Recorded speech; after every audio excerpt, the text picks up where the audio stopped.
AITA for telling my husband's family that I had an abortion not only because he cheated on me, but 2 days ago, Jeff's mom called me again, and this time I answered, expecting the same treatment that I received via text. But she was gentle. She apologized and said she was upset about everything that had happened, but she wanted us to talk and find solutions. She insisted I go to dinner. I hesitated for a while, but decided to go to tell her the truth.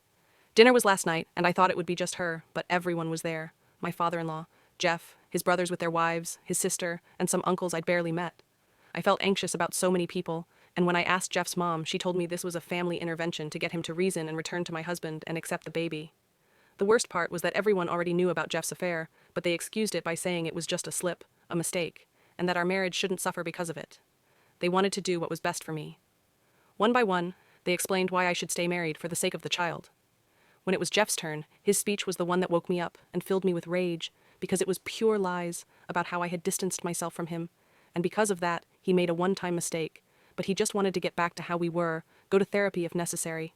I interrupted him and asked him how he could consider an affair of more than 6 months a slip or one-time mistake, and that left him cold because maybe he didn't expect me to know that information. Then I went on to ask his family if they knew that he planned to abandon me after I had the child, take me away from him, and start a family with his mistress, adding in the fact that she was also married. Everything I hadn't been able to say in person before came out in that moment, everything he had put me through, and the messages I had found on his cell phone. I ended up saying there was no going back, that I was going to file for divorce, and that I never wanted to see him again. Jeff's brothers and his father started complaining, demanding an explanation from him, but Jeff's mother kept talking to me, insisting that it was all a mistake, that things would change when the baby arrived.